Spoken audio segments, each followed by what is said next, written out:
Hi, my name is Jenny LaForge. I am the collections assistant here at the Florida Holocaust Museum, and I'm going to tell you a little bit about this exhibit about Paul Raber. Paul Raber was born in 1912 in Vienna, Austria, to Jewish parents. His father owned a paint shop that manufactured and sold paint.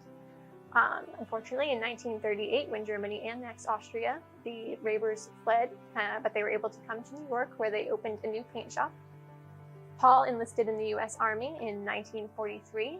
He was part of a group of soldiers called the Ritchie Boys, so named because they trained at Fort Ritchie in Maryland. And he served as an Army intelligence officer. And at the end of the war, he was involved in interrogating German prisoners.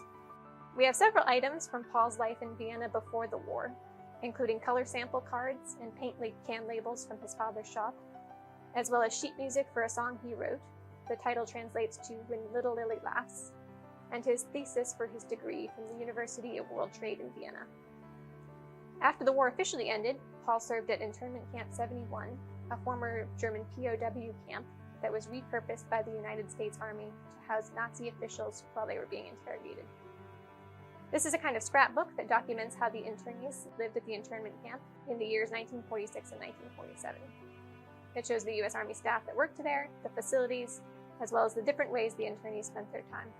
We have a photo here that shows Paul that actually appears on a different page in the book. The pages that we have displayed describe the handicrafts, pastime in the camp that resulted in this chess set that was given to Paul by a prisoner. Unfortunately, we don't know who made the chess set or why it was gifted to Paul. Throughout the war, Paul kept in close contact with his family. This case highlights some of the letters he sent home. One discusses VE Day, another talks about a Japanese foreign correspondent who was at Camp 71, who gave Paul a copy of his credentials. One of my favorite letters is this one, which is typed on a letterhead he acquired from a German official in Hungary who was taken prisoner. In it, Paul describes a search of the prisoner's house, which turned up the Hungarian crown jewels. The crown was actually given to the U.S. for safekeeping and was returned to Hungary in 1978 by Jimmy Carter. It's a very interesting story, made more interesting by the fact that Paul repurposed this letterhead souvenir to write a letter home. This exhibit will be on display until November here at the Florida Holocaust Museum. We hope that you come by and check it out.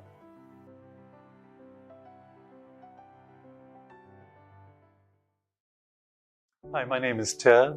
I'm a Visitor Services Associate here at the Florida Holocaust Museum. And I'd like to talk a little bit about a few of the items here, one of which is the Torah, which is often referred to as the 5 books of Moses, or the first 5 books in the Bible. The original oral law came down from Moses on Mount Sinai, roughly 1300 years BC. And then over time, the law was consolidated and written down into the Torah that you see here today. And that was roughly 400 years BC. And as you may be able to see here, the writing is in Hebrew. It's a beautiful writing, and the Torah primarily consists of the commandments and the history of the Jewish people from the very beginning.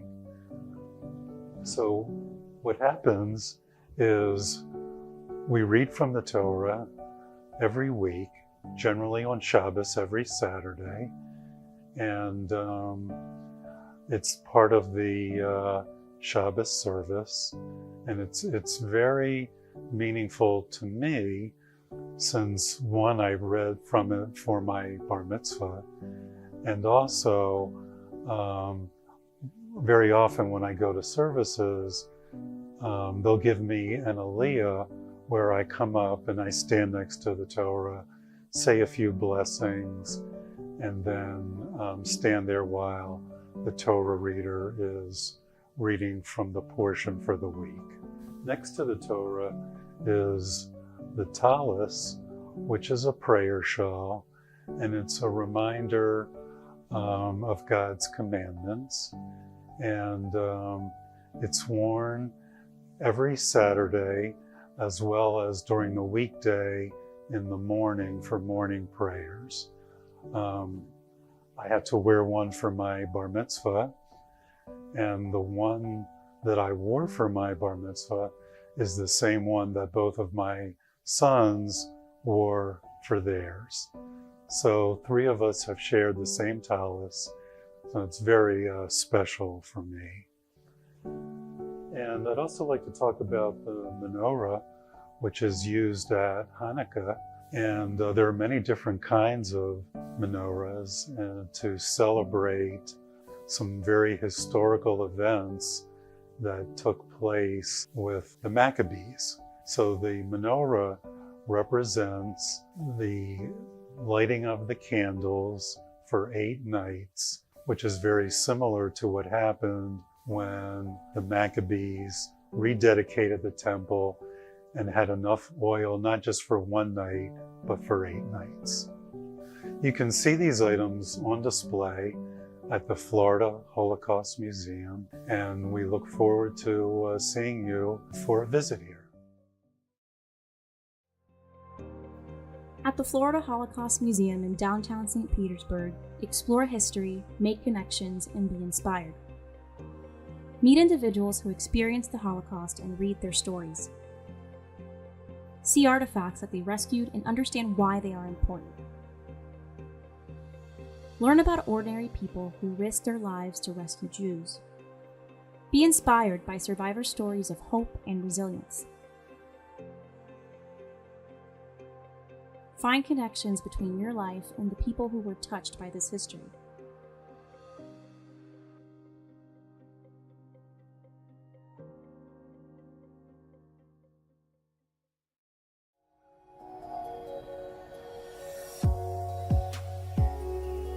Hello, my name is Rachel. I started this project, We Share the Same Sky, when I was 20 years old. My hope is that this exhibition will speak to a lot of young people, maybe grandchildren who are trying to think about what they want to do with their family history. I hope folks walk out of this exhibit with some curiosity about who they are, where they come from, and why it matters. We Share the Same Sky will teach you history, but ultimately get you in touch with yourself and the questions you might have about who you are.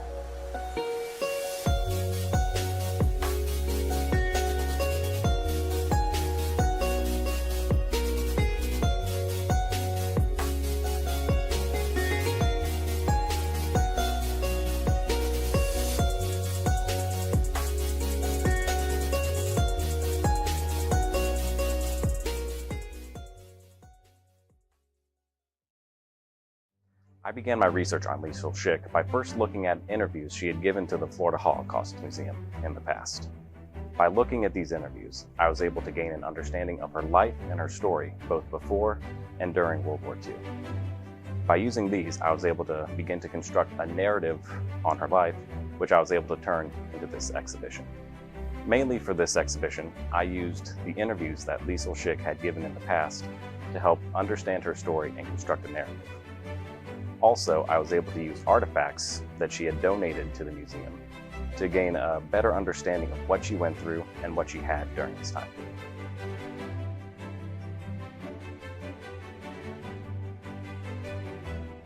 This exhibition tells the story of Liesl Schick and her family before and during World War II. The story begins with her family trying to escape the Nazis as they took over Austria, and continues with her and her brother's escape on the Kindertransport and her parents' struggles to reunite with them. The exhibition also follows the story of her husband, Alfred Schick, as he and his family tried to escape the Nazis in Austria as well.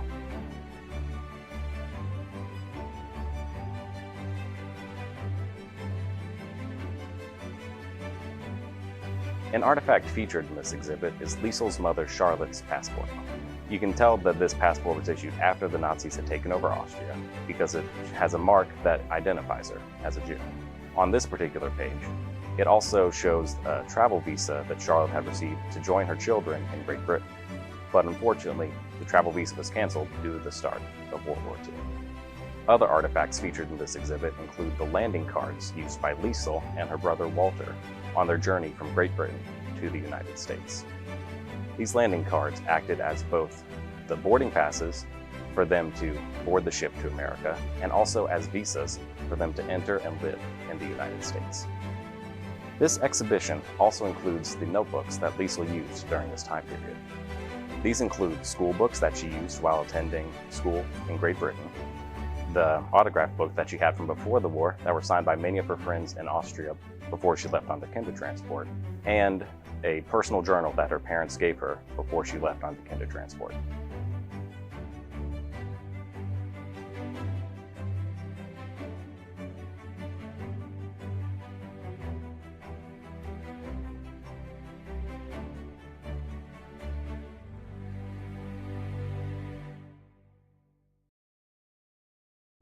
Hello, my name is Wendy. I am a docent at the Florida Holocaust Museum. Most people were bystanders during the Holocaust. They stood by and watched their Jewish friends and neighbors get persecuted, taken away to ghettos or concentration camps. What I like to teach the students that come on the tour and adults is to be upstanders, stand up for somebody. This is the upstander board that I'm going to tell you about today. And it starts with the Danish rescue. The Danish people saved their Jews by putting them in fishing boats under the fish, so the guard dogs couldn't smell them, and they sent them on to Sweden to live safely during the war. Then there was the Kindertransport, another example of upstanders. The Kindertransport saved 10,000 Jewish children by sending them to Great Britain. Liesl is an example. She was a survivor, a local survivor, who just passed away this summer. She was sent in the Kindertransport with her little brother. They lived in Great Britain safely. Only 1,000 of those Jewish children got to see their parents again. She was lucky enough to see her parents get reunited and eventually emigrate to the United States. Next are hidden children. We know the story about Anne Frank and how she was hidden in the attic, but there were other children that were hidden during the Holocaust. One is Tony. She's a local survivor. She was a little baby and getting wheeled down the street in a carriage when her parents came across a non-Jewish woman who said, "How can you take this beautiful baby into the ghetto?" The parents said, "What are we going to do? We have no choice." And the woman said, "No, I will take your child." So a rendezvous was made, and Tony went with this woman and lived with this woman for years. She was finally reunited with her parents after the war, and it took her 3 months to get reacclimated to her parents. And then there's Shanghai. Shanghai, China, saved 20,000 Jews. You could get to Shanghai without a visa. We have a local survivor, Betty, who went to Shanghai with her family and lived safely. They had to deal with the Japanese part of the war and the American bombings, but the Chinese people were very kind to them. I would like to end with this. Whenever one person stands up and says, "Wait a minute, this is wrong," it helps other people to do the same. Thank you.